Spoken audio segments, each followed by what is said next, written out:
Mengikut kamus edisi keempat, falsafah bermaksud pengetahuan tentang pengertian yang dianggap sebagai ilmu tertinggi yang menjadi dasar ilmu-ilmu yang lain. Pengkaji membincangkan sumbangan Zakbar terhadap falsafah dalam pendidikan dan bahasa. Secara sepintas lalu, Zakbar telah menulis hasil karyanya yang berkenaan dengan pelbagai bidang seperti bahasa, kesusasteraan, kebudayaan Melayu, agama, etika dan ekonomi orang Melayu. Namun demikian, perhatian dan minat beliau lebih besar dalam bidang bahasa, lantas mendorong kesungguhan beliau dalam perjuangan memartabatkan bahasa Melayu, iaitu memperluaskan dan mengekalkan darjat bahasa Melayu di mata masyarakat yang diperkukuhkan oleh kesedaran serta keyakinan yang mendalam. Zakbar dikenali, disanjungi dan dikenang sebagai pejuang bangsa, ilmuwan pendidikan dan bahasa serta tokoh agama dan politik. Zakbar merupakan tokoh intelektual Melayu yang ulung dalam pembinaan kemajuan pemikiran bangsa dan pembangunan serta pencetus kepada kesedaran politik negara. Kesimpulannya, pengkaji tertarik untuk membuat kajian dengan lebih mendalam tentang Pendeta Zakbar serta sumbangan dalam bidang falsafah. Seterusnya, saya akan mengupas tentang masalah kajian yang berkaitan dengan tajuk tugasan kumpulan kami, iaitu sumbangan Pendeta Zakbar dalam bidang falsafah, pendidikan dan bahasa. Isu kemasyarakatan seperti kes penyalahgunaan dadah, pembunuhan, rasuah, politik wang dan sebagainya menjadi perhatian kita setiap hari melalui media elektronik dan media cetak. Isu sosial semakin menonjol dan berleluasa dalam kalangan pelajar sekolah dan remaja pada masa kini. Kajian menunjukkan bahawa pada tahun 2018, sebanyak 1,388 tangkapan yang membabitkan pelajar sekolah dalam indeks jenayah semakin berkurangan daripada 1,230 pada tahun sebelumnya. Hal ini menunjukkan bahawa remaja pada masa kini kurang diberikan pendedahan tentang nilai falsafah pendidikan sehingga mereka membuat perkara yang tidak berfaedah. Kajian ini dilakukan bertujuan untuk mengenal pasti nilai falsafah pendidikan yang dibawa oleh Pendeta Zakbar. Pengkaji berharap agar remaja pada masa kini mengambil serius terhadap nilai falsafah yang dibawa oleh Pendeta Zakbar tersebut. Seterusnya ialah objektif kajian. Yang pertama, mengkaji latar belakang kehidupan Zainal Abidin bin Ahmad atau dikenali sebagai Pendeta Zakbar. Yang kedua, mengenal pasti sumbangan dan isu-isu yang dihadapi oleh Pendeta Zakbar sebagai tokoh falsafah. Yang ketiga, menghuraikan faktor kejayaan Pendeta Zakbar dalam ilmu falsafah. Dan yang terakhir, mengkaji sumbangan karya Pendeta Zakbar dalam bidang falsafah. Untuk lokasi kajian bagi kumpulan kami bertempat di perpustakaan dan juga Laman Sesawang. Seterusnya ialah skop kajian bagi kumpulan kami. Yang pertama, skop kajian tertumpu kepada mahasiswa dan mahasiswi USIM kerana mereka banyak menggunakan internet dan laman sesawang untuk mencari maklumat dan melawati laman sosial. Yang kedua, perpustakaan USIM menjadi rujukan untuk mencari maklumat tambahan, iaitu buku-buku, surat khabar, jurnal dan sebagainya. Selain itu, bahasa yang digunakan oleh Pendeta Zakbar juga difokuskan. Dan yang terakhir, skop kajian tertumpu kepada kemajuan Pendeta Zakbar dalam bidang falsafah. Seterusnya, sorotan literatur. Kajian yang dijalankan oleh Muhammad Haji Saleh pada tahun 2017 adalah untuk menentukan tahap pemikiran Zakbar yang tinggi dan luar biasa telah mendapat pengiktirafan dalam negara. Pendeta Zakbar telah dianugerahkan gelaran pendeta dalam Kongres Bahasa dan Persuratan Melayu Malaya ke-3 di Johor pada 16 hingga 21 September pada tahun 1965. Kongres yang dirancang oleh Angkatan Sastrawan 50 yang dikenali sebagai ASAS memberinya anugerah berupa songkok yang disampaikan oleh Cikgu Muhammad Nur bin Ahmad, iaitu Naib Pengurusi Kongres, yang memasyhurkan pengisytiharan anugerah pendeta yang bermakna itu. Untuk menzahirkan penghargaan ini, Usman Awang telah mendraftkan kata-kata penghargaan terhadap Pendeta Zakbar yang akan diberikan penganugerahan gelaran pendeta. Gelaran ini dicipta untuk memberikan pengiktirafan kepada pejuang bahasa dan sumbangan mereka yang menjadi lambang diri perjuangan bahasa dan persuratan Melayu di tanah air kita yang amat kita junjung tinggi. Metodologi kajian. Metod yang digunakan dalam kajian ini bagi mengumpulkan dan menganalisis maklumat adalah yang pertama, kajian internet. Kajian ini dilakukan dengan merujuk beberapa sumber daripada internet.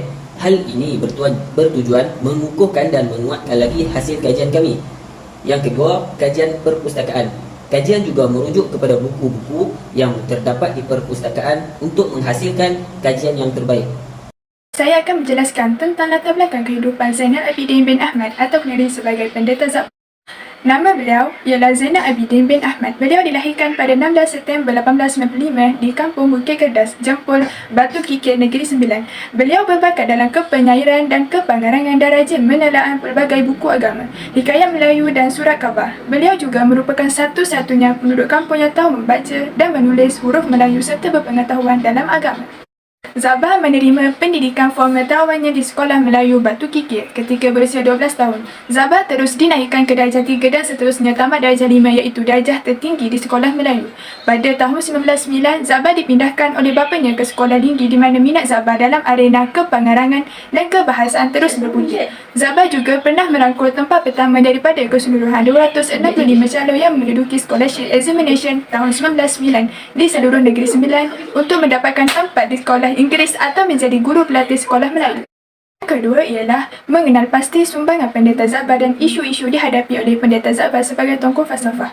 Hasil penulisannya telah berjaya memberi sumbangan besar terhadap kemajuan bangsa dan negara. Antara sumbangan hasil karyanya dalam bidang falsafah adalah memberi kesedaran tentang kepentingan ilmu dan pendidikan kepada masyarakat.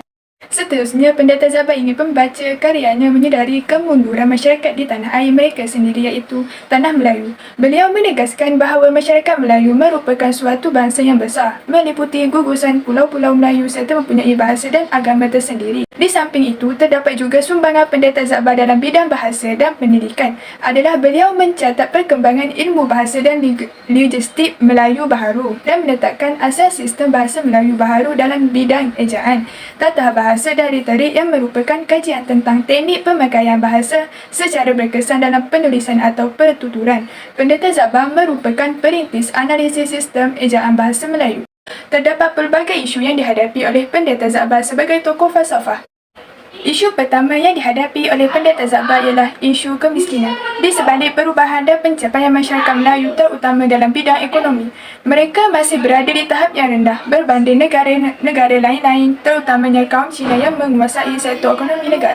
Selain itu, Zabah menghadapi isu pendidikan yang merupakan elemen yang penting dalam memantapkan taraf kedudukan orang Melayu.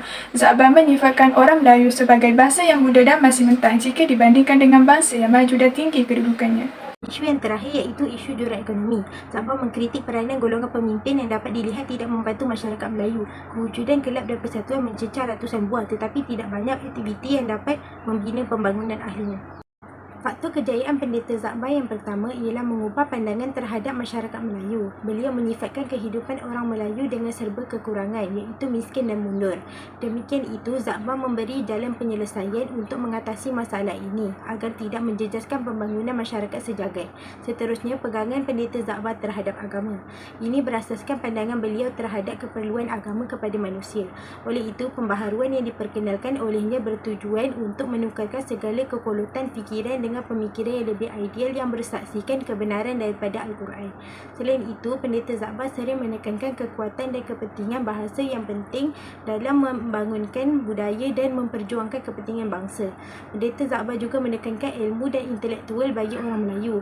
Pemikiran Zabah terhadap kepentingan ilmu diungkapkan dalam syair Kelebihan Ilmu yang menekankan akan kepentingan ilmu dalam kehidupan manusia. Kesimpulannya, Pendeta Zabah mempunyai kerangka perjuangan dan pemikiran yang jelas dalam membangunkan ilmu falsafah dalam kalangan masyarakat. Pendeta Zabah banyak menyumbangkan karya beliau dalam pelbagai bidang dan masih kekal sehingga ke hari ini.